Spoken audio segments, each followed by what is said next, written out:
Well, that was for our Patreon members and maybe the Rumble guys, but we can do a soft start now. George will be with us soon. We have to talk about tonight, obviously the left-leaning unions that want to change our flag. This seems to keep coming up. Interested to hear all your thoughts on that. Where's your burn this one shirt, Scotty? I'm surprised you're not wearing that one. Obviously, Senator Malcolm Roberts apparently breaks ranks over the AUKUS submarine building position. There's a bit of a story there. Iran versus America, the war that just keeps on giving. I'm waiting to hear if George joins us and brings some thoughts around that. What was the other one? Oh, of course, the First People's Assembly of Victoria. I mean, that's entertainment right there. That's going to give us entertainment for as long as it's around. That much I can promise us. And also, before we get into any of those, I wanted to ask you thoughts on the infamous Tate brothers arrested again. Who saw that footage? I'm guessing you would have saw it, Joel. What's your initial thoughts when Andrew goes, oh, and all of a sudden he's getting arrested for trafficking, abuse, all these charges again? Mind you, here in Australia, we've got people who admit to it, found guilty and given community service as a punishment to raping a minor. That's I'll have to blip that out for YouTube. But for abusing a minor, we've had them admit, found guilty, and then released with community service because the judge wants to rehab them. And then you've got someone like the Tate brothers who, I mean, it looks as though there's a big smear campaign against them and they're already being labelled as guilty and promised life in prison. What do you think when you see that, Joel? I'm just going to echo Charlie Kirk's voice and say, I don't know the details of the case. I don't know if these women are lying or if they're getting paid off or whatever.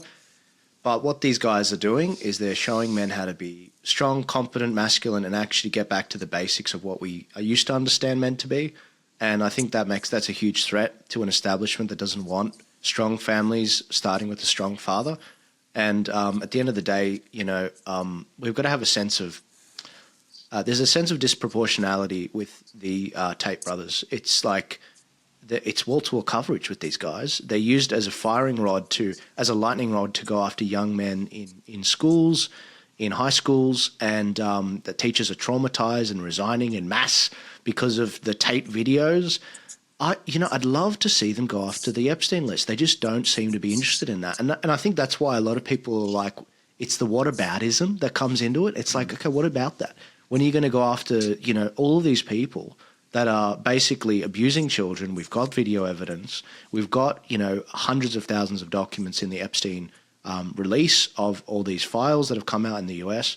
And I think that's what a lot of our average people are looking at. So, look, the Tate brothers, I think that they're a net positive what they're doing. I've always said that. I don't know them personally, but I just think that there's got to be a sense of proportionality with these guys and what they're doing. And look, they've regretted some of the stuff they did that they originally made their money with. But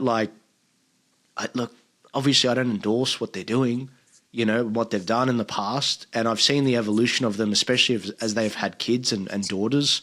I've seen how they've changed over time, and people do change. But I think the bigger threat is what the message and the mic that they have to make society stronger and men stronger. Scotty, what's your thoughts when you first saw it? I've always looked at the Tates from a distance, right? Because I don't actually consume their content. I find it to be a little bit lowbrow. It's a little bit too simple for me. And I guess personally at my age, I've kind of transcended where they're at. But I understand what they are and what they do and what the messaging is. And I mean, I was thinking just before about Louis Theroux's Manosphere documentary that came out recently, and the Tates were referenced in that, but they were using a whole bunch of other second-tier influences underneath those guys in the doco. And like Joel said, I mean, if you quantify the amount of positive, the amount of dudes that are going, you know what, maybe I don't need to get on the piss, smoke cigarettes constantly, and maybe I should go down to the gym and train, and actually to just be happy with myself and read the Bible occasionally as well. And maybe I'll start a business and have a family. Maybe I'll have some children. Maybe these are things that I could do. Man, I think that's fantastic. These guys live in Romania for a reason. I mean, they've been public enemy number one on the woke list for years now. Respect for the hustle, absolutely respect. And even the arrest video has so many indiscrepancies in it that my tinfoil hat brain starts going off sideways. He tried to hand his phone to his security guy. Security guy deliberately left it on the ground. People appear in the video and disappear. I don't know if you guys have seen that part yet, where it looks like there's some AI cut in and out. So I mean, I don't even know what's real or what's not real anymore. I do know this, as I said, the quantifiable positives that come out of guys like the Tates is definitely a threat to the woke establishment. I mean, everything that these guys represent is completely counter to what is teaching your children to hate themselves and want to cut their dicks off. So that's their public enemy number one, right? Yeah, and I find that the timing odd because they actually haven't been super prominent in anything lately that I've seen. I don't know if you've seen it, Joel or Edward, but I haven't seen anything come out. I felt they've been kind of just playing the game lately. They were way more extreme. Well, the other aspect to this, the other aspect is the fact that it's obviously a UK extradition. Like this is the United Kingdom government that has refused to investigate the overwhelming, the rape of Britain, as Rupert Lowe has called it. There's that much institutional, these trafficking gangs going on there, but they'd rather target two high-profile people because they know it'll make a splash and it'll be able to, be something that they can say is they're taking action on, sex trafficking or whatnot. I haven't followed Andrew or Tristan Tate particularly closely. I think the way that they've made their money and their general disposition and views are retarded, and I think they're sinful, and I think they're stupid, and I don't think they're largely of benefit. But insofar as they've been a voice for common sense on many different issues, like the trans stuff, like the don't treat your body like crap, like the be a man, don't dwell on your emotions and stuff like that. I think that's beneficial. But overwhelmingly, this is a political case. Whether or not there's information there, who knows? But yeah, more broadly, I don't think that there's any doubt that this is politically motivated by the UK government. Yeah, exactly what I wanted to say too about obviously the report that Rupert Lowe rolled out. No one's even talking about. What are your thoughts on them, Brodie? But that's probably you're a little younger. You're a little younger. Yeah, than me, I'm a bit of a. I think they kind of were at the spear point of this whole. You know what? Men can be men. I agree with Edward. Their past, how they made their money, all those things. I don't agree with. I don't agree with everything they say. I don't agree with the way they generally, even though they joke about it, they treat women. I'm not okay with that. However, I love the fact they tell people, stop being fat, go get a job, hustle. They actually still take on the throne of like, hey, it's our job to provide for the women. They might call them bitches and all this sort of stuff and carry on for clicks and that. But ultimately they're saying, stop being fat, stop being woke, stop masturbating in front of a camera, pick yourself up, go do something with your life. They teach people how to make money. All of that I think is a positive. However, there's also the other side, if I'm going to be really critical, it's very much about me. And so all of us sit here as someone who is like, it's actually about Christ, not to take us to a sermon already, but it's like, that's my only thing with them is like everything they teach is really about what can I get, how about me? So I like the self-improvement stuff, but the overall message is not going to lead people to the right destination. However, it's better than people like Destiny and stuff on the left who are just telling everyone you can be whatever you want. So that's what I think. I just think the overwhelming thing is like, no one's talking about the report that's come out, 250,000, like he's called the rape of the UK, rape of Britain. No one's really talking about that now, and they should be. No one's really still talking about Epstein, and they should be. No one's really still talking about Diddy, and they should be. But as soon as they come along and steal the headlines with a Andrew Tate arrested by the UK in America or wherever they were, it takes the focus off that. Going back to what we were saying earlier, I actually also think, though, people are going to go, yeah, hang on, we don't care. Go back to the report. Go back to Epstein. No, we don't care. So I think that's going to come out in this as well, just the same they are with politics and politicians, and they try a smear campaign against people like Trump and people like Pauline Hanson. I think people are going to go, we actually don't care. Free Tate. We want to know what's going on in the UK. We don't care about the Tates. I think people are going to wake up to that. The question now, overall thoughts. The question now will be whether the US allows the extradition to the UK. Right, like that's going to be the real cruncher here, because if the US allows that to happen, holy crap, Like that's a game changer unto itself as well, I reckon. And I think it's a real breach of confidence in the Trump administration. I saw it was Nick. When you guys probably saw the same clip. Was Nick Fuentes was saying that in order to extradite the Tates, Marco Rubio would have to sign off on that. So this. So where do we think? Where are they next? sitting? Where are they just? Are they just being held somewhere? Are they on bail, or how's that work? Does anyone know? I'm not sure. Yeah. No.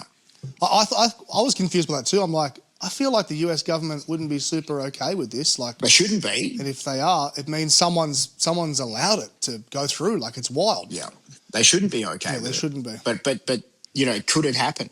I think you're going to see a lot of your cultural icons, like your Tates, etc., slapped in handcuffs over the next couple of years. I think it's only a matter of time before Conor McGregor gets his mate, and there'll be a few others, nationalists around the world, global nationalists that probably find themselves on the wrong side of the law, and that'll be stuff that we continue to talk about for a bit yet, I reckon. Yeah. Because this is the final battle, mate.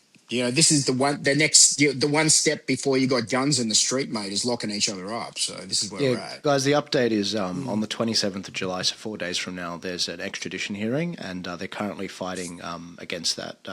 Their lawyer, Joseph McBride's fighting against that. So, so it seems like the government does want to do it, and it seems like it's just about due process and a matter of time. So we'll see how they go, and very troubling, isn't it? I mean, it could happen to any one of us in a way. It could honestly happen to any one of us. Well, we could be sent absolutely. to are the they in US. custody now, Joel? They're They're still in custody. I do believe. So it was they were arrested in Florida. I'm not sure if they're still there. But yeah, it's something that reminds me of the stuff to do with Joseph Snowden and obviously the Aussie what's his name, WikiLeaks fellow Assange. Julian Assange. Of course, Julian Assange. Are you guys talking about Tates? Welcome, George. George. Can I just say Senate. something? We're gonna get the producer will now cut. The producer now will cut to. This is the first time that the 5 disciples have all wow. been here. Oh, really? I believe it is. I believe it's actually respect. it's a beautiful thing. You look a little bit like Jesus up in that corner there, George. I just say imitating the Lord a little bit. It You looks like. great. It's good to have you, George. Can I ask you to turn your heater off or your aircon off? It's a bit bloody noisy for the viewer. Whatever you got going on there, or if you cat. Am I looking sweaty? No, you look fine. He looks like Rasputin from Am I Kingdom. noisy? If you ever watched that, you guys have seen it. I'm gonna pull up a photo. I'll do my best. I can hold my mic like this, maybe. I don't know. Is that better like that? No, you look great. I could just hear like an aircon or something Okay. going on. No, I was going to say, no, I'm glad that Tate's got arrested. It's great. Good. Well, we've all given our thoughts on the Tates. I'd love to hear if you've got any thoughts. Firstly, do you think they've been a net benefit for the society? And do you think it's a smear campaign? No, I think they were a necessary evil. At least Andrew Tate. I like Tristan a bit more. But if you actually, I know people within the war room, and if you actually know the true nature of the war room and what they were like, it's pretty sinister what they get up to. Very satanic, demonic. Kind of the way they talk about women is beyond Christianity. It's definitely not a Christian way of being. Let's just say, like some pretty dark stuff. And this is like proper war room people, not like lefties. Like these are proper conservative circles I know who have been in that war room, and they said it wasn't a very nice place, and they can see why they got in so much trouble. But so there's are they any different to Dan Bilzerian? worse. Than Yeah, Dan, I think Dan was just Dan was into gluttony and did bad things. These guys literally were like sadistically going out of their way, calculated to do like really bad shit, like to women. So. In ways that you probably don't want to know about on the internet. Well, that gives us context to all how softball we went on them. I repent for giving them such an easy out. Let's see what happens. Trust me, I want to like them. I really do, but I just know too much from the inside, and it's not. Yeah, what I've seen too much. It's like when you see something, you can't unsee it. It's like that for me with them because I grew up. I watched them and I loved it, but then seeing the inside and seeing what they're really like, even just watch their documentary, and you get to see their true characters. You're like, oh. Do I really want these people being the role model for the youth, for the young male? They're kind of the opposite. They're nothing like Christian messaging. Maybe Tristan at his best, sure, but Andrew really drags him down, to be honest. Interesting. And Good. And I guess that's why Andrew went to Islam. I don't so believe it makes for a sense, second he to be went to honest. Islam. Having spoken to some of his mates, I think it was a thing to protect him from the establishment, and it served for a time. I think they eased off for a bit, and some of the Muslims got around him. But I think as time's gone on, a lot of the Muslims see him as not really Muslim. Yeah, there's consequences. There's only one king. You don't. That's serve right. The king. And where's your faith? Like, are you Like, Christian just- or you're not? And it's like, where's your faith in that God will vindicate you, or God will whatever, drag you through it or whatever? Yeah, just like Russell Brand. I think if you're going through hardship, it's the time to call upon Christ and whatever the outcome is, the outcome is. But to run around and go, oh, I'm Islamic now, it's not. It's just pussy. Like, it's just pussy. It's not alpha. It's like the opposite of a martyr. Charlie Kirk never would have done anything like that. Charlie Kirk was, to his last breath, was fighting for Christ, and Andrew Tate has done the opposite. So I have not much respect in that sense, but I do ultimately think Andrew Tate was a good force in terms of motivating young men, and especially boys, to start being boys again. Boys needed to be boys again, especially during schooling, because we got so nullified and the schooling system became so soft and just disgusting. And it was good to see that necessary evil Andrew Tate to kind of like reactivate that. But now you have other people, and you can have the same effect through biblical teachings as well. Doing the prayer every day has the same effect. It's just not as intense as what Andrew Tate was doing. So I don't know. That's my Do you reckon we'll see Dan Bilzerian get locked up in the next 12 months? It's kind of hard because Dan Bilzerian is Armenian, and the Jews, one kryptonite is Armenians and Greeks, right? Armenians have had a long history of being combative against the Jewish Zionist movement, and they've always been a thorn in the back of Zionism.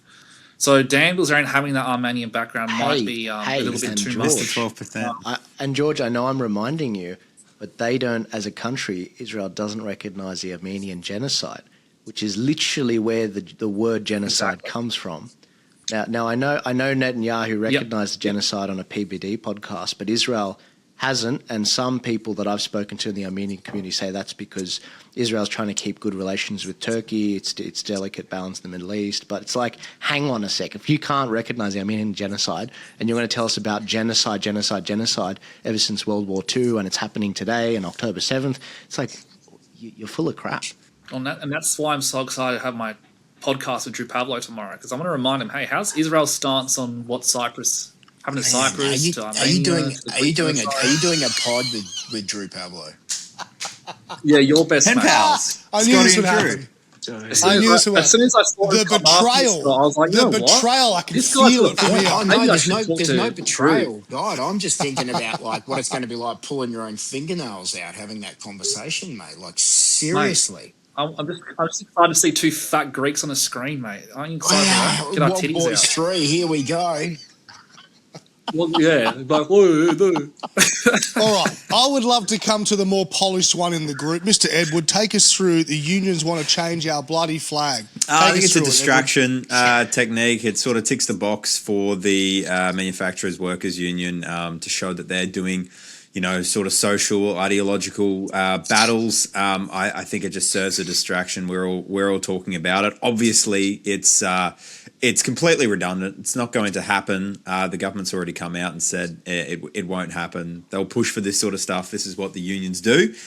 They come out here and they act as the third parties that the right have for so long not had, which is to shift the Overton window. And now all of a sudden, on every mainstream TV, network and also podcasts, people are talking about, oh, well, should it actually be changed? And then there is a conversation about it. And overwhelmingly, the answer is no right now. But these unions do act as a vessel, using hardworking members' money to push left-wing social and political campaigns, of which their own membership would be completely abhorred at. Like they would be getting so many cancellations off the back of this sort of thing. But they do it at the behest of and working with the Labor Party to be able to sort of test the waters and shift the Overton window on these different issues. It happens time after time, and who knows, maybe it's a matter of maybe it's a litmus test for something like changing the date, and they're wanting to sort of see what the attachment is of the public to the Union Jack. Ultimately, there'll be polls that come out. The IPA, other right-wing organisations will do polls and say, look, there's 85% of people still want it there. And I think for the unions, that probably serves their purpose. They've done their little bit of campaigning. on such issues. But obviously, it's ridiculous. We're a British country. We should not be ashamed of our British heritage. It is our heritage. It is the overwhelming Australian heritage. If anything, we should embrace it more. And just complete and utter nonsense from the Australian Manufacturers Workers Union.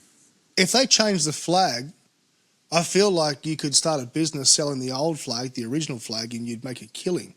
You reckon you'd wear the new flag, Scott? Would you make a T-shirt and wear the new flag? Or do you reckon you'd make a point of travelling across the nation with a convoy and you'd be covered in the original flag? I guess I've got a little bit of bias here because I'm currently in Europe and I spent 4 or 5 days, wandering the fields of Flanders, looking at the Australian flag painted on walls in France. Never forget Australia, walking in the footsteps of giants, the Australians who literally came over here and died by the thousands and thousands of them that have no known graves here who are buried under that flag. It's our flag. It represents our history. And there isn't any way in heck that anyone should ever consider changing it. I mean, this stuff from the unions is just bollocks. It's bullshit. It's clickbait. If anything, it helps feed One Nation's vote even further because it just galvanises us harder on the right. And just on the Europe thing, I would encourage any Australian, if you're going to make the pilgrimage to Gallipoli, make the pilgrimage to France and go and see what your ancestors did over here because literally, the people of France have never forgotten you, mate, for a reason. So, no, I'll live and die by that flag, mate. There's no way I would ever recognise anything else. But you knew I was going to say that, George, Brodie. Of course, I wanted to hear you say it. George, what do you see? First of all, is it just political drama, just political games? Look, I'm just grateful we have the 50th anniversary of the Labor Party meeting here in Adelaide right now. I've got the Prime Minister here. I'm just stuck down the escalator here in Adelaide. Did you press the button, George? To see. Stop. I did. I was like, nah. I was in a meet. Actually, during that time, I've been in a podcast with Ben Hood, who's a Liberal member here in Adelaide. He's one of the. He was the only member of Parliament in South Australia who was at Charlie Kirk's memorial. So big respect to Ben Hood for that. And yeah, we just had a great chat. And it's just the Labor Party are pulling out all stops. Apparently, they've got the flags there with no Union Jack. That's what I was told. Apparently, they actually got the flag there now, presenting it. So. I wish I could see that. I'm keen to see the footage. Might see if I can sneak in there later because the Labor Party love me so much. I just got sent a clip about the Labor convention actually, and they have agreed to pay superannuation to workers under 18 years old. That came out of that. They came out of that this week. I know that's a bit of a segue, but it was an interesting little tidbit to add in there, mate. It just goes to show our economy is pathetic. We have now an economy that it's a social welfare economy, and it's relying on government jobs. Like that's what the Labor government is. So now they're going to take 12% of under 18s incomes as well to prop up the AI bubble in America. Got to get them young, Scott. Got to get them young. There you go. Shit, mate. Oh, but it's okay because the employers pay that, not the employees. Remember, we pay that. Like we don't. You guys don't.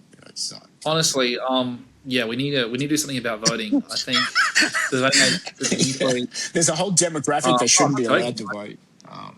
I think George. Yeah, we should limit. Honestly, I would rather 12-year-old Christians vote than a 35-year-old Greens. I think voter. it should be taxpayer. That's another debate. We need to have this conversation. We haven't had it with all 5 of us here.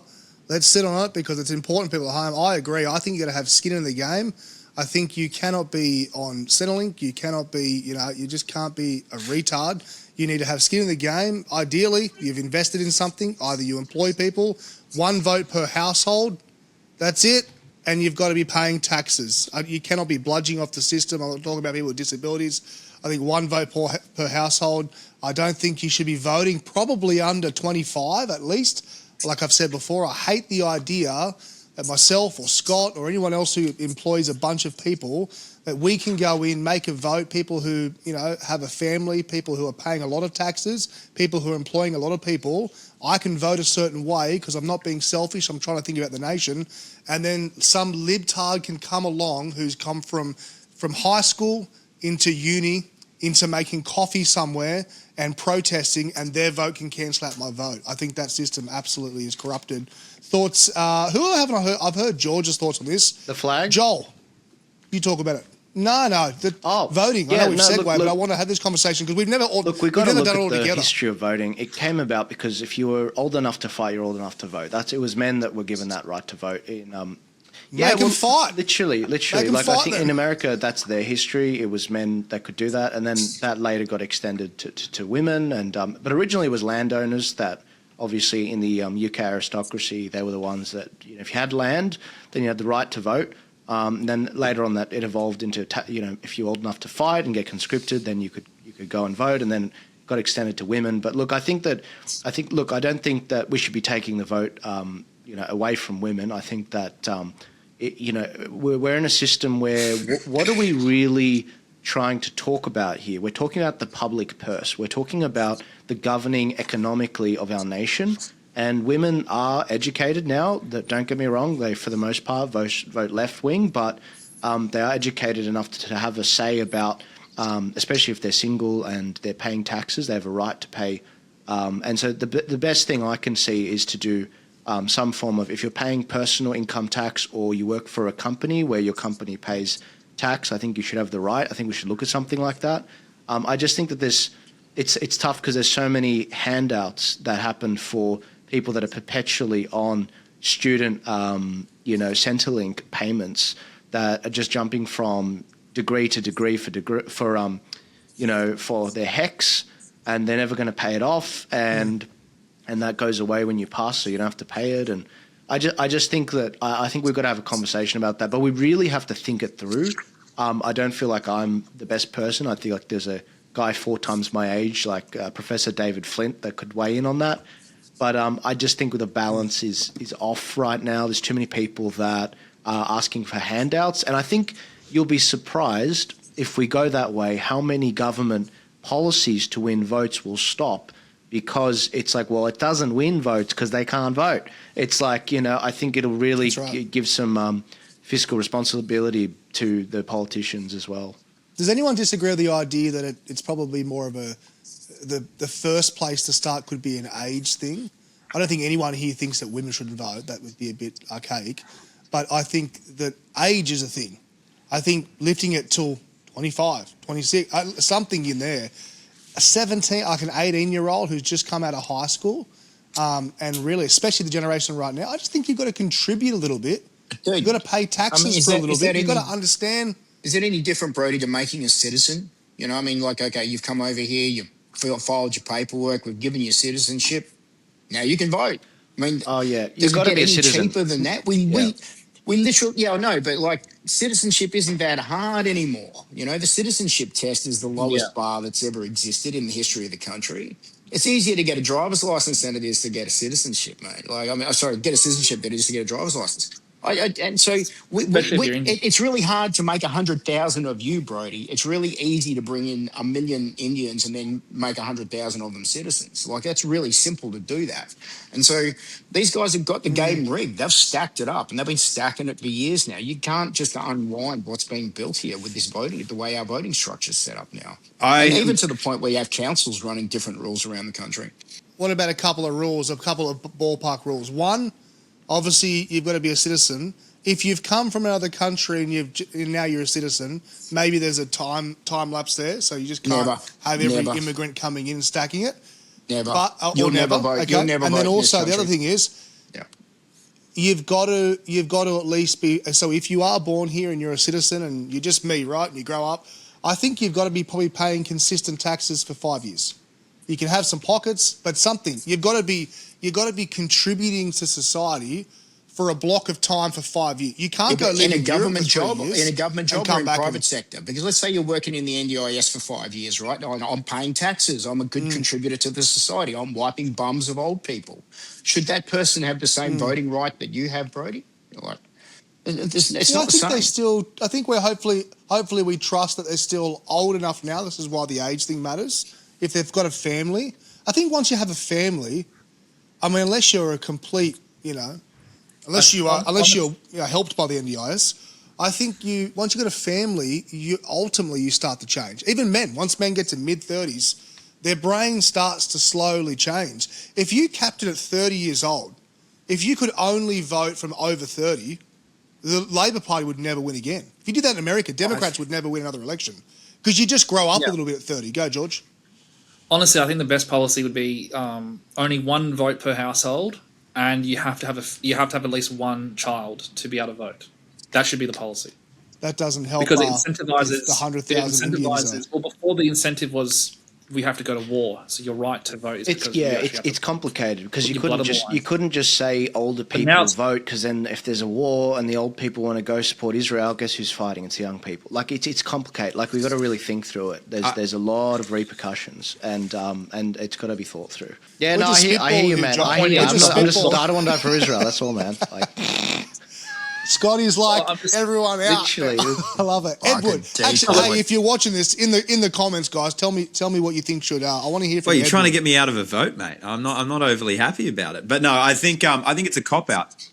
Well, in all fairness, Edward, you are still young, I'd be right? Married, so you could probably respect that. Come on, dude. Like you know, he's Australian ticking 2 boxes. You ticked all 3 boxes for me, mate. Not just a citizen, born and bred in the blood. No, you just have some kids, mate. But I also want to play the other side. I don't want to just assume that because he's married, young, and a Christian, there's other people who could be in that category. And Edward is going to think differently in 10 years' time. Maybe not on the majors, but we change. I mean, when I was Edward's age, I was a terrible heathen. I didn't believe in Christ. I didn't believe in, having a long-term marriage I wouldn't do any of those things. I probably made a terrible voter. So there's probably, Edward's just a little bit longer, he's a bit further in the game. Well, Go ahead, Edward. I just think we're doing what the left do, which is trying to shift the goalposts. Like what they're doing in the UK, trying to get it down to 16-year-olds. Like, is it really in the best interest of the country if the young men who are starting to form families to get married, if there's these different age thresholds or number of kids thresholds, is it really in the best interest of their country for them to be shut out of the democratic process? I think that's a terrible idea. I think it's more so back on us. Like it's on us to raise children who are in Christ so that their desires are oriented towards something which is better. The problem is not the age. The problem is the anti-Christian ideals that are ridden throughout the education system, throughout all of this. But it's ultimately because family institutions are so separate from Christian teaching these days. It's so separate from all of that. Like, it wasn't a problem 30, 40 years ago. Like, and I think that also lends itself to us accepting as a society that young people are going to be moral degenerates, and I think that's a bad path to go down. So I'd much rather see it go the other way, not necessarily dropping it. I think 18 is right. It's when you become an adult. I think you should be able to vote. I just think it's on us to be a lot better at actually fostering children that will go the right way. Like, I think it's just a cop-out to say, we stuffed it and we stuffed up a whole generation because we as boomers were obsessed with a foreign country, didn't want to do any hard work, so let's just raise the age. I think that's stupid. I understand the sentiment in the perfect world, but I still think there's something said that we've got institutions that are, whilst people are out there, I know people who are good parents and their kids go to uni and get brainwashed. So you can still raise really good kids and they can turn out not how you would hope them to. There's just something about growing up. When you take everything else out, you become less and less liberal as you get older. When I say liberal, I'm talking about a progressive side. So I think that while you very much have a great vote, because I know how you think and you align, across the board, most people coming out of schools and universities have been brainwashed in a negative way. And that evens out after they've lived in the real world for 10 years. But even that, Brodie, like, really, like, are we going to say that? Like, are we going to safely sit here and go, oh, yeah, you know what? Our kids got brainwashed. No, you're a shit parent and you couldn't teach your kids values strong enough that actually lasted for university. I'm sorry. If you've gone to university getting brainwashed, you're an idiot. I'm sorry. I'm just going to say it. But it happens. You either got life. We got to deal with those consequences. No, what do we mean? It happens. Yeah. I'm just saying that happens though. That's why we homeschool. How does that happen? We homeschool, but there's not millions of kids being homeschooled in Australia. We homeschool because I don't trust the process. But you can ask Drew Pablo that tomorrow, then, George, why he was such a retard. Well, that's exactly what I'm asking. Actually, I've got a lot of questions for Drew Pablo. Can Scott moderate the debate? Can Scott moderate it? No, George, you'd end up moderating the debate between me and Drew. Yeah, no, I think let me just do my magic with Drew. I think we'll be fine. Wait. But, can't wait. So finish your thought Yeah, on well, everyone I hope being. Finish your thought, George, on everyone being a bad parent. I'm Because just at some saying, like, point, honestly, like, the kid has I to be don't think, I responsible don't for think themselves, just, and that happens when they're about 30, not at I 20. think if you have fulfilled your duty within the energy of Christ and you've been a good father and mother and you've got a child who has true Christ in his heart, there's no institution that can corrupt that.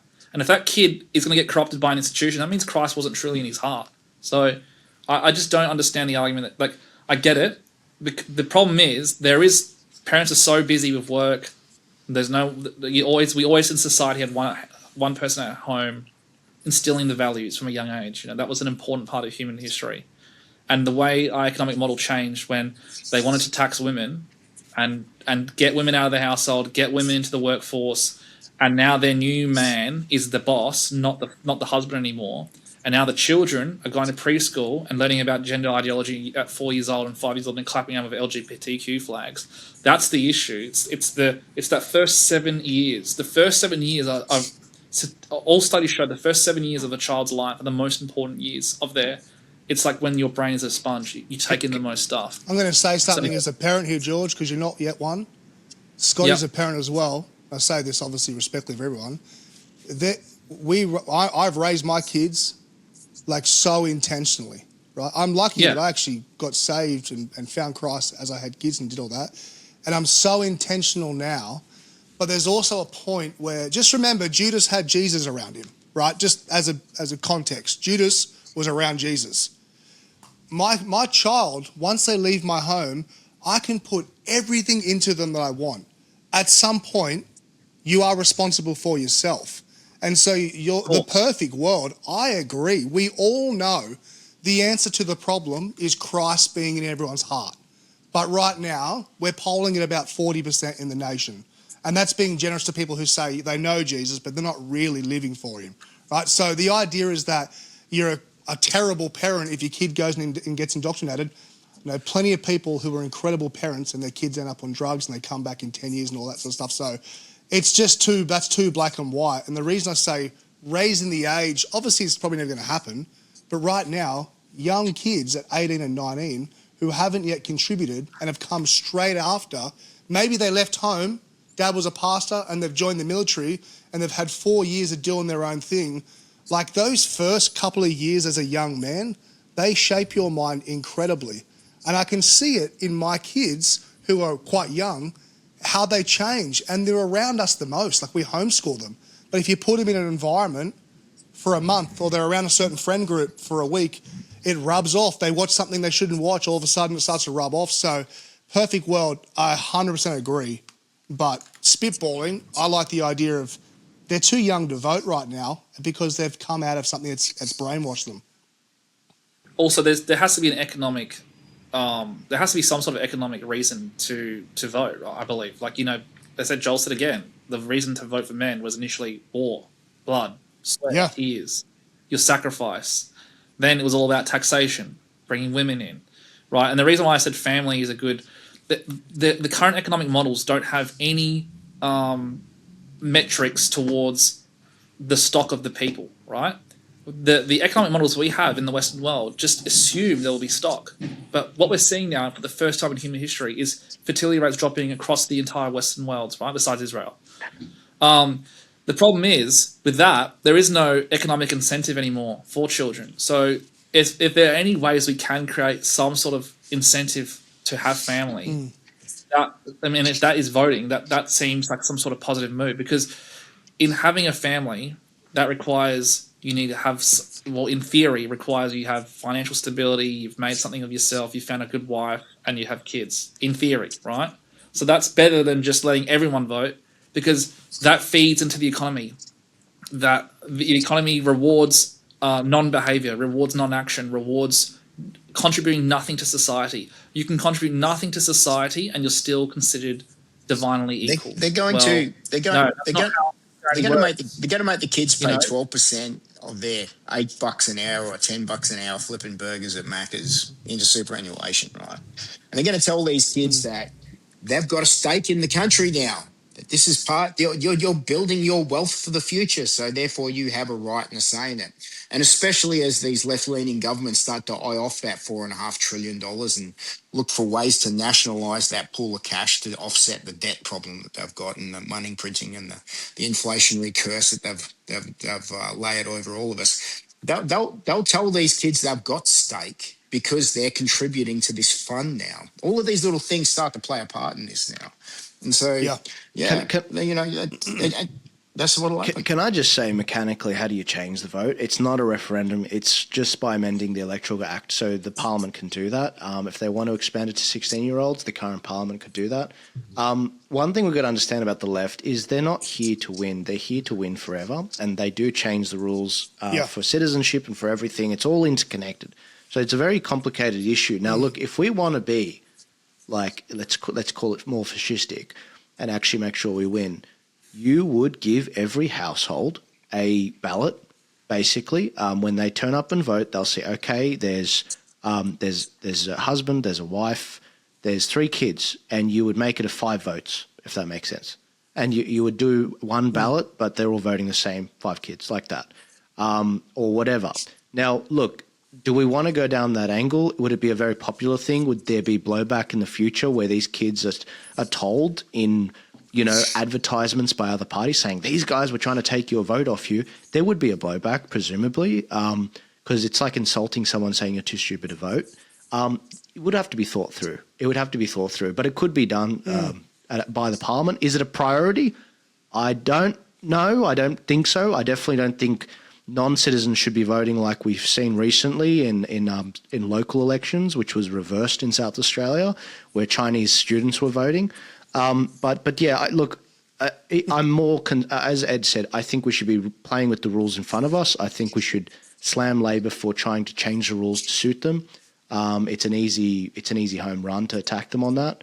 But yeah, it's a complicated issue to be making changes to, and it talks to the fabric of the rules of the game that go back to like the Magna Carta. Like, it's a very old school rule we've got to be very careful about. It is very normal to restrict who can run for politics. Like in the New South Wales Parliament, to run for the upper house, I think you've got to be like 32 or something like that. I'm not sure that I could even run for that.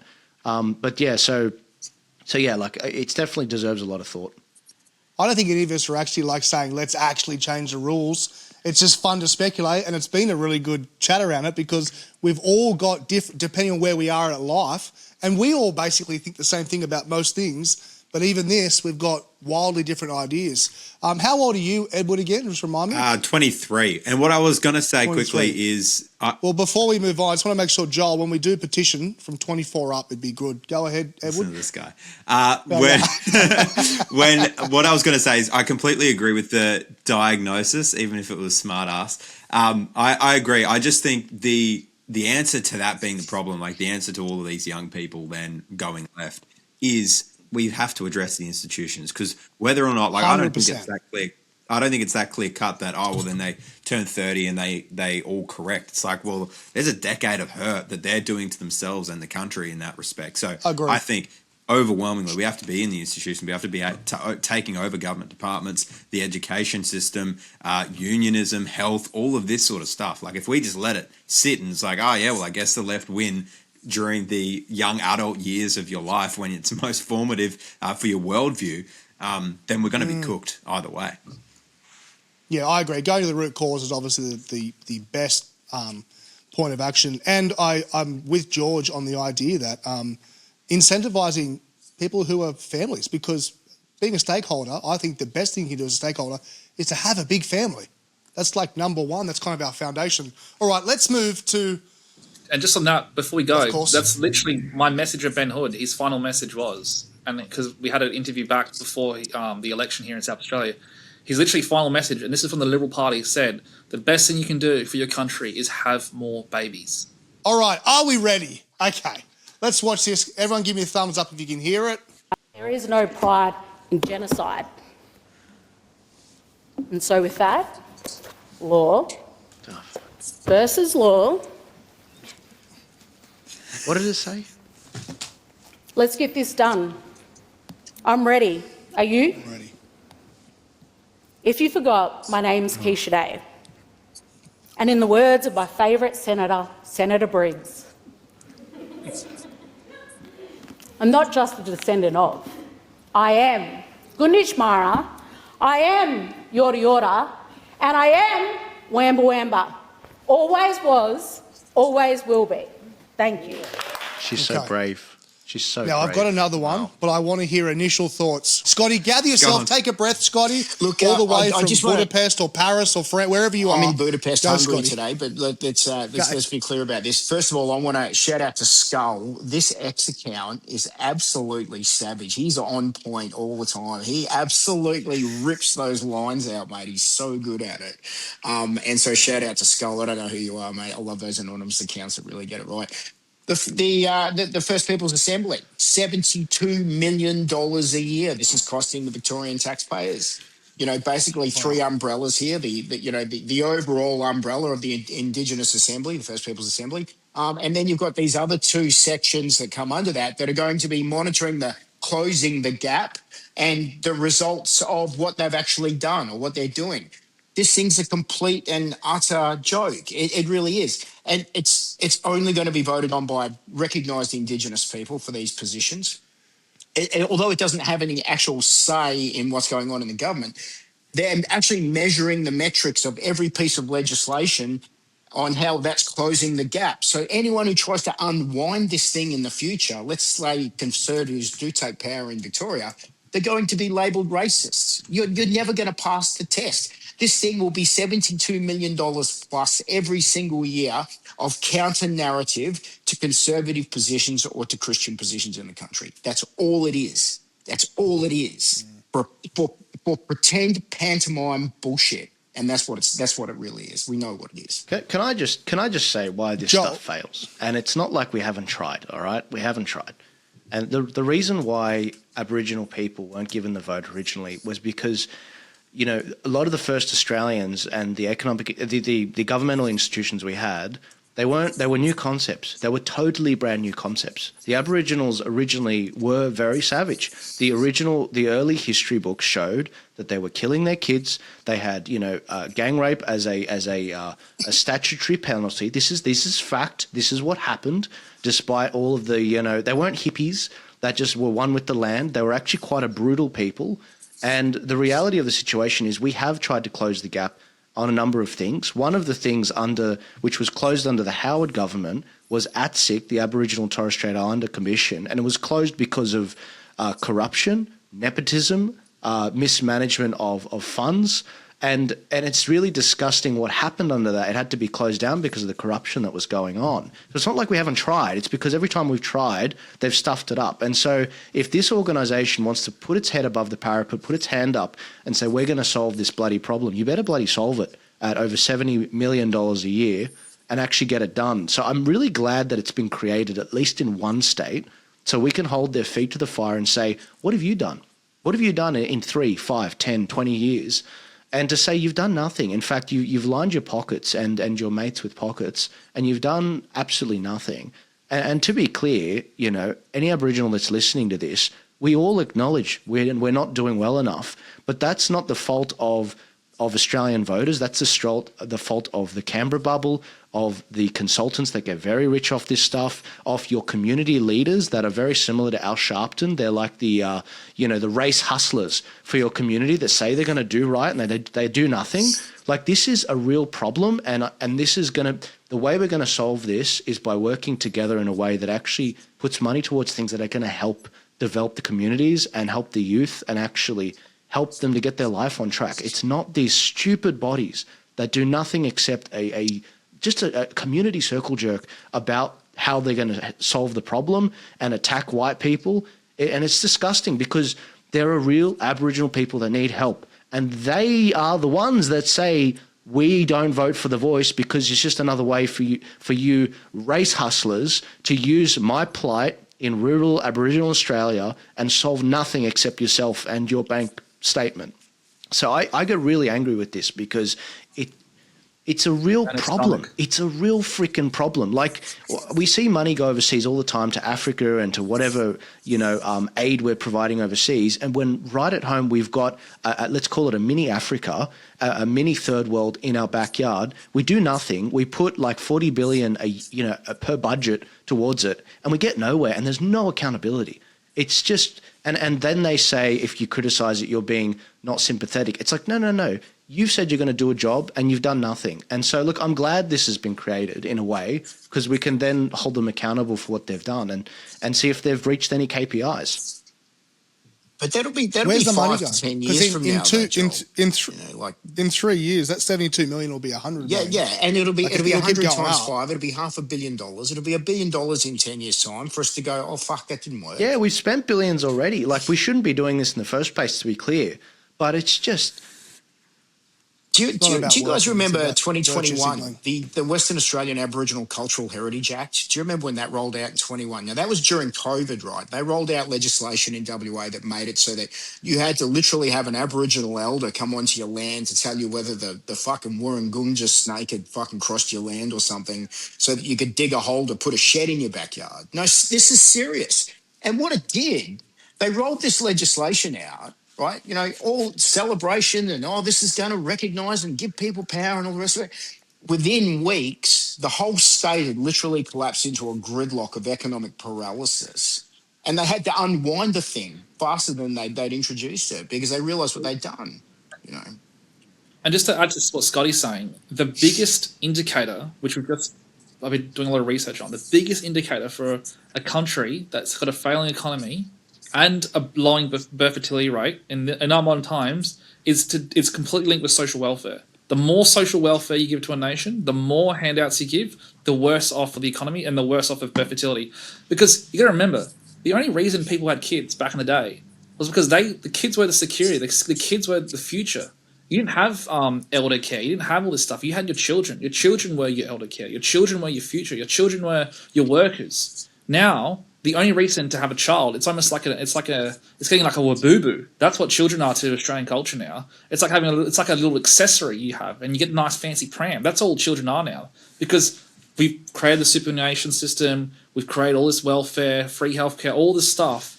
It's literally spiritually and theologically and culturally and economically gotten rid of the whole necessity of creating family. It's literally destroyed at the heart of it. It's social welfare. Edward. It's literally the heart of every single evil for any single nation. Have they said anything about the abuse that goes on in Aboriginal communities in rural parts of this country? The Aboriginal Aboriginal abuse, Yamba, come on. Which is overwhelmingly done by family members and people of their communities. We had the young girl was kidnapped and killed at the start of this year. And then there's no conversation about what's happening in these Aboriginal communities. I mean, I know that the stolen generations is this dark, evil part of our history, but goodness gracious me, can we not see how these young kids are in harm's way in these communities which are drug-riddled, they are alcohol-riddled. This is not a safe place for young Indigenous people to be. And if it was white children living in a crack den in Croydon in Victoria, you'd be getting them out of there as soon as possible and calling the authorities on the parents and getting them into rehab or something or prison.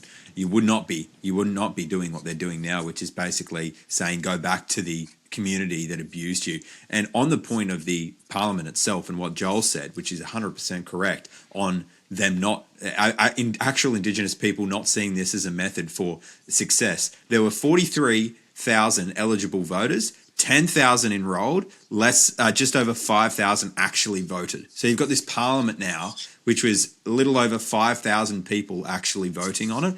And in the different districts and whatnot, there might be a couple hundred people that actually voted for that woman giving the speech there. It's a sham democracy, and the fact that they set it up in something that looks like a Westminster Parliament is a disgrace. It's a humiliation ritual like the Welcome to Country is, and I think it should be abolished. I think Joel's a lot more charitable. It is good to be able to see how it operates in one state and, it be a direct, I guess, exposition of the fact that it's not working. But I think we've just had that so many different times with the Indigenous industry.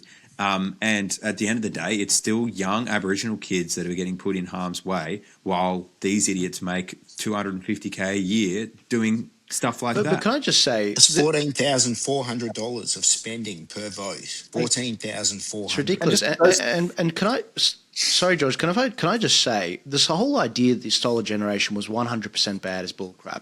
The amount of Aboriginals that were taken off and were actually, thankful. They said it was the best thing that ever happened to me. You know, people like Sid Jackson, the footballer, that said, this is the best thing that happened to me because it was an abusive family. A lot of these girls were being raped, and you can understand we can't get things perfect with public policy. You'll always find the people, and there were a lot of people where this wasn't the best thing that happened to them. They were taken off their family. But there were a lot of abuse cases where this saved people's lives, and now a lot of these people, they're on the boards, they're making a difference in their community, they've been lifted up. But look, we can't get it all perfect, but the idea that it was 100% bad and therefore we're going to attack white people forever until kingdom come and never, it doesn't matter how much money, it's not going to matter. It's just, I think we've got to push back on some of these narratives because I just think it's ridiculous. Well, I'm just going to go back to what I was saying economically. The more money you give to a society, the more failure that society has. Like, if you look at the African Americans, they weren't given as much reparations as like Australian Aboriginals were in that short amount of history, proportionally. And if you actually look at African Americans and even Nigerians in America, they're highly more successful. Like, maybe not successful in the way we would have dreamed the ideal of, but you have famous scientists who've come out of African Americans. You have famous artists, hip hop. You've got music. You've got actors, and then you compare that to Australia, and what our Indigenous people have achieved. Most of the successful Indigenous people that Joel has mentioned has come out of stuff like the Stolen Generation, and also if you look at the $50 bill, that church, the Rakan Church on the $50 bill, that's a signal. It's actually a callback to the historical importance of Christianity on Aboriginals and the huge impact Christianity had on Aboriginals. It actually empowered them out of their paganism and into a new way of being that can forever change Aboriginals forever and actually create success for Aboriginals. If you look at most of the success of Aboriginals, that's in acting and in arts and media, whatever it is, a lot of them have Christian roots. So there's no fancy around it. Like, this is just the truth. Well, I think there was a pretty powerful moment from this. This is Tani Morris. I don't know if you guys have seen this, but this might change your tune. This was pretty special. She's a member of the Victoria's new Indigenous Parliament. She gives her inaugural speech in her mother tongue. So I think it's important we watch this. Hang on, wait. Do we have to do a welcome to country first and bloody smoking ceremony? No. This is all part of it. This is all part of it. The Honourable. Natamwa, Lenyong, Tani Morris, Korewarong, Pikarong, Japarong. No Australian flag in there. Austin Clark, Wakan, Wanang, Nutriong, Wurundjeri Woiwurrung, Muring, Muringi, Morong, Muringi, Ba, Murichi. Just before we move on, there's 4 people on screen. Are one of these guys meant to be Indigenous? Brodie, are you implying that they don't have any Indigenous DNA? I'm not. I'm confused. I don't know much about this guy. I reckon that guy on the right looks more Indian than Aboriginal, mate. Check their ankles. He looks like one of the organisers at CFMEU, that bloke. Anyway, I think I know him from somewhere. Wurundjeri Woiwurrung, Nalam, Mini. Wuru, Wurumut, Ku, Kuriki, Napun. I won't do a minute and 30 of that. I actually don't know what she's saying, but I just. She looks like she's learning the language. That's me doing German on Duolingo. Yeah. That's terrible. Yeah. That was the first time she was reading that language, I reckon. All over quite quickly. Oh, yeah, you killed me. Well, I just want to know, And, someone give me a quick insight. You want translation? You want translation, do you, mate? Does someone speak tongues? No, Joel. Can you tell me that 72 million, right? Just give me a rough idea. Someone's getting like wealthy, right? What firm? Where's that money going? If I know, rough honestly, idea. it's gone. Honestly, but that's the problem, isn't it? Look, the money is going to administrative costs, and it's that could be anything. We won't know till we see the disclosures on exactly where that's going and who's getting hired, and then maybe the nepotism involved. The reporting's 5 yearly. The reporting's 5 yearly. You're not going to know for 5 years, mate. Imagine if we could do that, Scott. Let you know in 5 years, ATO. Well, I just look at that as a business guy, Scott. I mean, I look at that setup and I'm like, I reckon I could put this together. You guys could meet monthly. I could pay you all a decent salary. I could do it for 10 million a year. They can do cashless loops where they can call committees and they can create an infinite amount of committees and they get paid like hundreds of $1,000s to run these committees. Yeah. So it's not just the costs of running this. Like we have this because South Australia was the first parliament to have this, $5 million a year, $3 to $5 million a year, plus money from these committees that they create. So think about it's like NDIS all over again, but now in a whole other scheme. It's just another NDIS. This show needs a sponsor. It needs a sponsor. This show. Maybe we should dig into what they're doing. You know, I've got some committees. I'm actually part of a committee. The problem with our GST come up, right, and I was thinking about this the other day, is that since we centralised the main revenue collection in this country to Canberra through the GST mechanism, you and me and Queenslanders and South Australians and all the rest of us, right, we're going to pay for Victoria's mistakes for generations. You know, Ed's kids, Joel's kids, your kids, George, my grandchildren are going to be paying for Victoria's mistakes for a really long time. And Joel, you're right. Like, I'm glad that we get to shine some light onto some of this shit and let it expose itself for the ridiculousness that it is. But man, the cost, guys, like literally the money, the debasement of our money, the way we're going to pay for this thing ultimately, Victoria, it's gonna take the rest of the country to bail these dickheads out, and that really grinds my gears from a business perspective. And don't forget, we're still paying off the 16th century war against France. We haven't even paid that off yet. So does it really matter? Does it really matter? Doesn't seem to matter. I mean, Victoria's already technically pretty much bankrupt, right on the verge of it. So, I wish we could play by the same rules. But it's just about proportionality here. What could you do for 72 mil in 1 year, let alone over multiple years of putting aside in the budget $300 million? You could build a new power plant. You could build a whole bunch of schools. You could build, for just 72 mil, like 15 kilometers of road in some of these rural communities. You could build a school. You could build multiple schools. You could put that towards 300 million towards a new hospital. Something to help these bloody people. We know what we need to do to help them, but you're just funding a gab fest. It's a very expensive gab fest. And I just think that it's just bullcrap, man. It's just like people are dying to pay taxes. They're killing themselves in Victoria. They got like 40 different property taxes. It's like, and this is how you're spending it. I mean, it's just so deflating to any taxpayer that sees it, and it angers them. It's ridiculous. I love giving the government money. It's been the most exciting thing in my whole life, mate. I just got my payroll tax bill. Like, Brodie, you probably just got yours, mate. Like, the accountant sends me the email, and I just look at it and go, "You've got to be shitting me. You've got to be shitting me. You're taxing me to give people jobs. That's just my state taxes, mate. I'll still never get it. I'll still never understand that tax. Second last story. See how we go for time. Senator Malcolm Roberts breaks ranks apparently with Pauline Hanson over this AUKUS, calling the branding the submarine plan absurd and not credible. Who am I going to come to? Put your hand up if you got something to say on this one. In a blow to the party standing on national security. Senator Roberts told a podcast last month. As soon as I was reading, I was like, did he say that was mine? It wasn't my podcast last month. That includes... he said would never be built in Adelaide as promised, unfortunately, George, under the plan, while he was accusing former Prime Minister Scott Morrison of selling out his opposition to net zero to get the deal across the line with the US and the UK.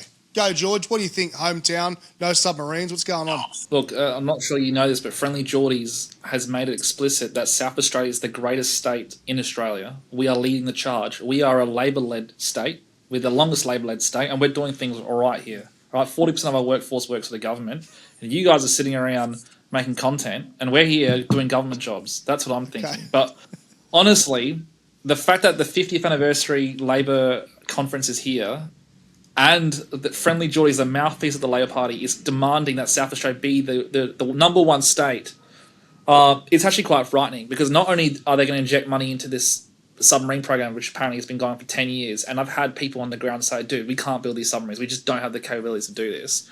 They want to start injecting other things like fuel refineries here in the city. They want to inject millions of dollars into North Terrace now for other Labor projects. So I'm actually kind of worried. I think I'm stuck in like the haven of the Labor Party. Like, literally, guys, I'm in the battlegrounds. So I don't know, it's a bit, look, I think Malcolm Roberts has always kind of hinted at kind of breaking ranks at some point, and I'm surprised it's this out of all things, to be honest. But yeah, I don't know, the AUKUS plan and the submarines here. Look, they kind of have to go ahead. We've reinvested hundreds of millions of dollars. We're spending billions of dollars on this new infrastructure project, which is the biggest infrastructure project in Australia right now. I'll be very confused if it doesn't happen. It doesn't make any sense. Look, I reckon AUKUS is awesome in a couple of different ways, right? Like the shared technology part of this agreement that we have with the UK and the US should keep us on an even footing when it comes to the technology required to build future weapons platforms. That's really the guts of it. It's not just about submarines. It's about what the other things that we get around the outside of it. Okay, we're going to get 3 second-hand Virginia class subs, and in all honesty, these things are killers. They're the best in the world. But there'll be a platform that's going to be, best in use for another 20 years to come yet. And if that helps counter, the balance in the Pacific, then I think it's not a terrible thing at all. But there's other parts to this agreement, and we shouldn't be making anything in Australia because we're really shit at making things in Australia. Nothing made in South Australia will ever be viable, will ever be on time, be on budget, will ever work properly. Nothing, because we've never done it before.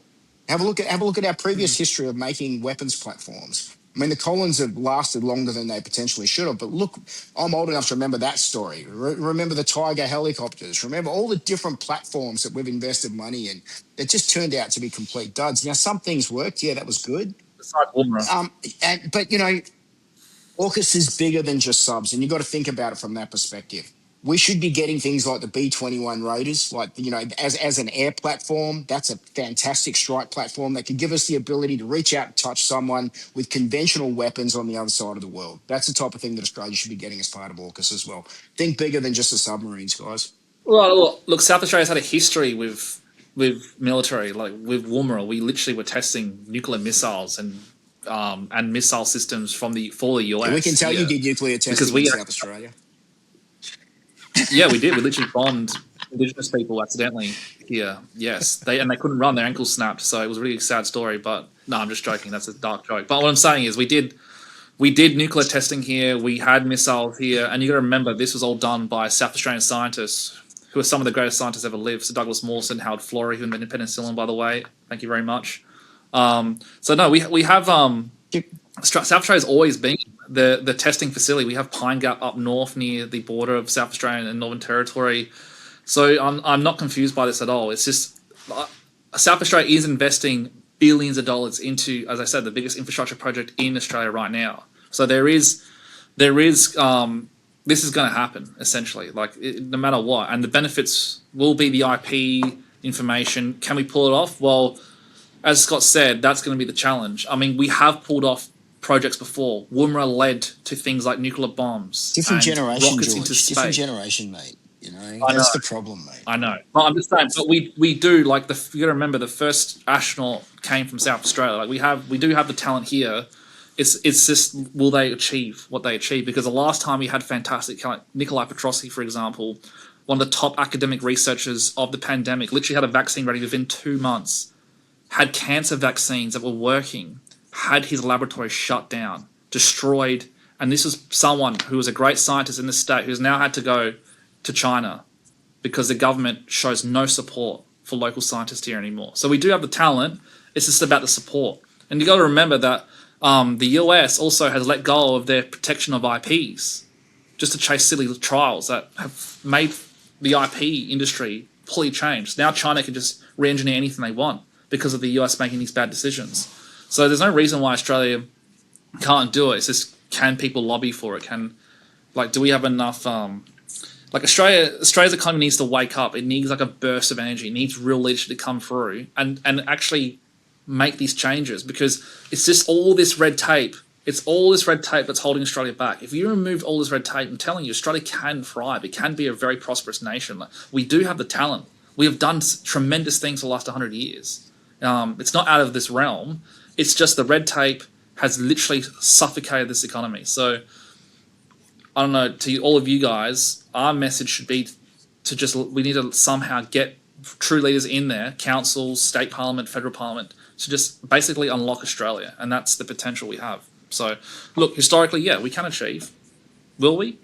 That's not up to us. It's up to the bureaucrats. Can I just weigh in on this? Because the main reason why I put the story in, it was less so for a state of origin between the states on this. It's more to speak to the timing of this. Look, the AUKUS deal is a good deal in terms of the fact that we are in a very privileged position, to the point that our, military adversaries, I'm no defender of the military-industrial complex, but the idea that the China and other countries are trying to get information by putting recruitment CVs in for certain people to get them into the AUKUS to get the secrets. The nuclear technology America has is very coveted, and working with the UK. So the idea that this brings us closer to other Five Eyes countries like America and the UK, I think it's a good thing. And I think that, that is partly why it is one of the most overt, trusted ways to share military secrets.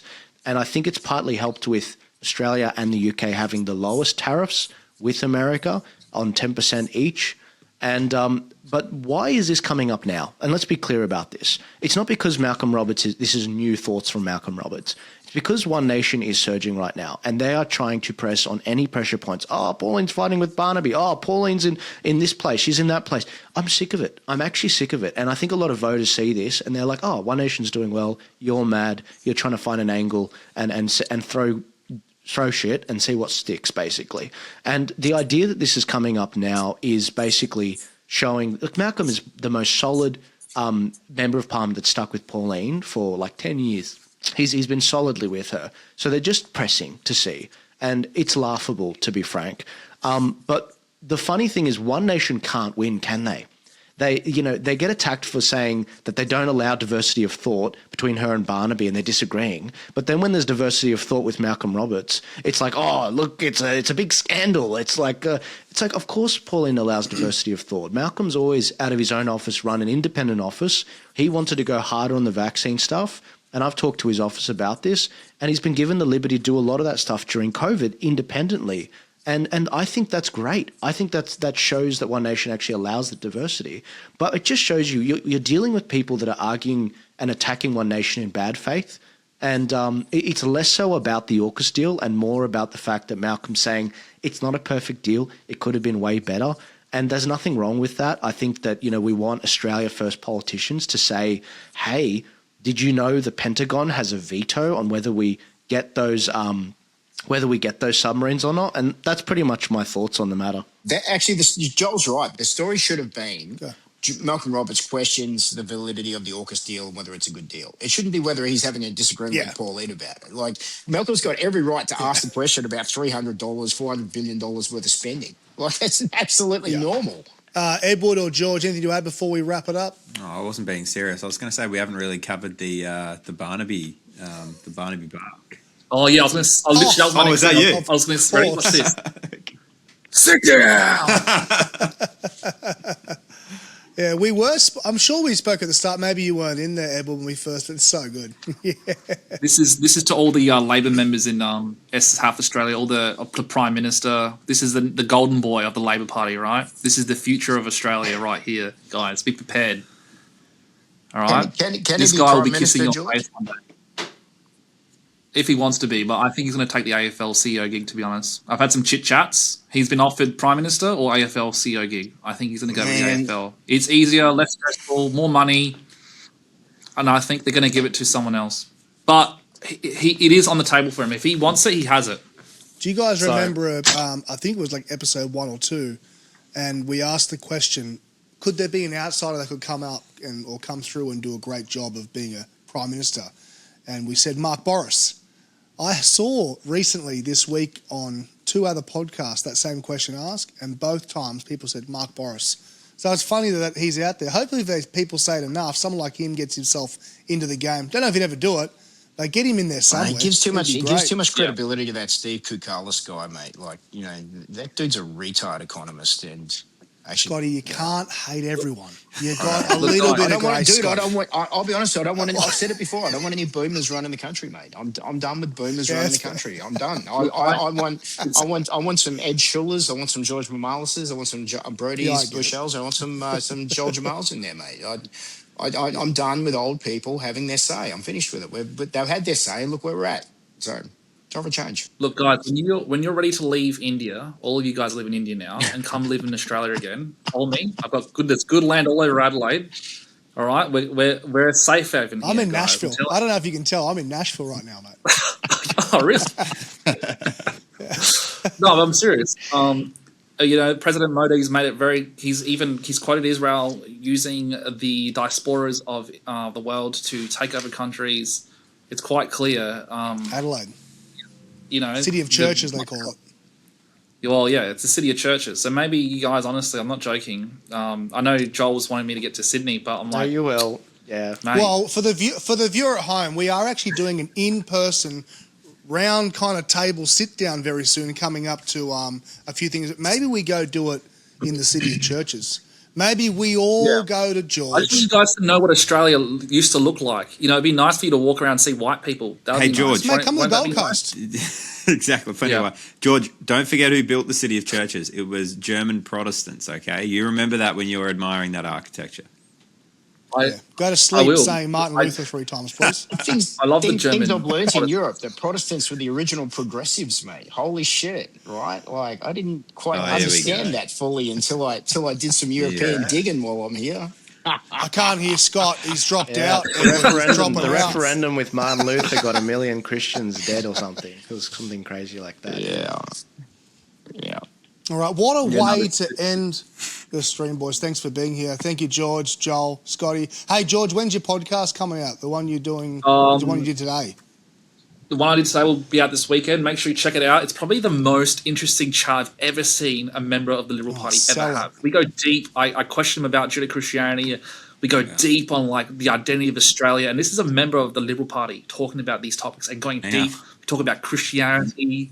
We talk, honestly, the chats I have with the Liberal Party are phenomenal. I don't think the last time I had a chat was with David Spears, was a former minister who got to admit for the first time in Australian history that they got it wrong during the pandemic. That's a big deal. I'm surprised it didn't get more love.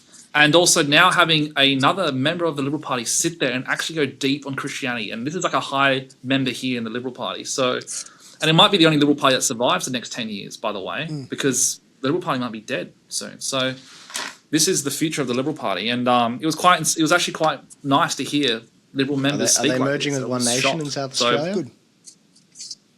They're getting along now.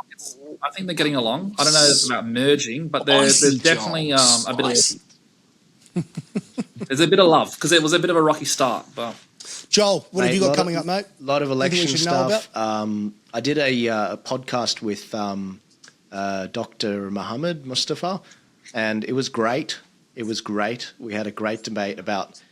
It was 4 hours. It was 4 hours. It was 4 hours. 4 hours. It was really good. It was really good. Did you challenge No, I him did. on Islam No, we stuff a did, little and we bit? actually went through the report for Rupert Lowe. He believes he debunked the whole thing basically. So there's some really good critiques of that. I think that we don't hear enough that are articulate critiques of the report, and I think things that Rupert Lowe probably could have done better. But it was really interesting because again it was 4 hours. We covered a lot of ground. Is this one out, No, Joel? I'm not sure when I'll release it because part of my concern with it is the distraction. I need people to be unified for Victoria and for New South Wales. I'm not sure when I'll release it. It's quite a timeless podcast, but it was bloody spicy. There was one part at the end which I really enjoyed, which was he really understood why I support Pauline despite everything, despite, the choices. His answer was like, why don't you support the Greens? I don't get it. They're aligned on this, this and that. And I pulled out the policy matrix and I showed him. And it was really a fascinating discussion, uncomfortable maybe for him at times when we talked about my bishop getting stabbed. I played on the podcast some of the audio from the Muslim community going around talking about how that boy was a hero. It was really, really... How did you handle that? You'll have to watch it. As Carl Stefanovic says, you have to wait till it comes out. Well, for the for the viewer, I might try and twist Joel's arm to maybe put it on Patreon or something in between. Yeah, well, look, I'm open to anything, but look, I'm sitting on it because one, it was timeless. It could be posted in a year if I wanted. Really, it was timeless. Better than the Odyssey. But I genuinely, I just think that. It wasn't as timeless as the Odyssey, but I think that when it comes to one thing I'm concerned about is we have such a fragile, broad coalition in Victoria, really broad. We've got everyone that hates Labor, which is 70% of the state, and we want to get them out, and it will hurt my ability to do that if I put this podcast out because it's just simply a distraction. I might put it out in December. I normally wouldn't do this, but no one is doing campaign stuff that's going to make a difference at elections. And if I post this, it'll leave a big spot target for them to hit me very easily. And these are critical. These next 4 months are absolutely critical to make a change. And so for me, it's not about winning or losing an argument. It was a fascinating discussion. It's just literally about, I wanted to have it, but I also wanted the right to post it when I felt it was right. And I think that's after Victoria's election. Okay. Scotty, I know you're doing some cultural learning. Yeah. What have you got coming up now? So August the 8th, if you're in Bundaberg or you're in the central Queensland area and you want to make the trip to Bundaberg, the Labor Must Go rally being organised by a really awesome local there, Dean McRae, and a bunch of local farmers and truck drivers, local business guys. This one's going to be a pretty big rally in Bundaberg, August the 8th. I will be speaking there as well, so you'll get my 5-minute rant on the stage if you enjoy that kind of thing, as well as a bunch of other locals and Lachlan Lade from our lobby group as well. So a really good event to get up and support, and a good lead into September 13 when we kick off the big rally in Queensland, in Brisbane, for our national tour around the country. So stay tuned for that. Amazing. Edward? May or may not be going on a rather well-known podcast next week, so stay tuned for that. Not sure when that'll be released, but quite keen. And then writing Sky News as well, doing that fortnightly going forward. So damn, man. Give me stories, and we'll go from there. But no, really glad to be able to put my thoughts in a writing. I think I prefer writing than giving speeches. It gives me a chance to actually sit down and examine what's on my mind before spitting off like I do here. But a couple of those things. And I've been in New Zealand all week for work with Red Union. So I've been up since 1 a.m. So very keen to head to bed. What's the bet your next piece is how the voting age should be always 18? Ed's piece in Sky this week with regards to the unions in Queensland was brilliant, mate. Really excellent read. Your writing skills are awesome, Ed. They're engaging. They drag you into the story, and you articulated it really well, man. Well done. And guys, don't Appreciate forget it. tomorrow. It's a good topic. I've got my Drew Pavlo takedown of Scott Challen going live, so let's go. Make sure you watch that. It's gonna be we're going hard. Very the Greeks good. are united against these Anglos. Enough's enough. George, sectarian George, you're going to get us deported. It ain't just chicken, mate. Awesome. Now, thank you, guys. All right. That's all we got, gentlemen. That's good. What have you got, Brodie? I've got something Yeah, Brodie, too. what do you got, mate? I forgot. So tomorrow I've got Israel Folau in here telling his story from the last 10 years. Oh, wow. Most recently. So that'll be good. And then we're hoping to lock in the next potential Prime Minister in the next couple of weeks, trying to still work on that and lock in a date. But I'm looking forward. Tomorrow's conversation with Israel Folau is going to be good.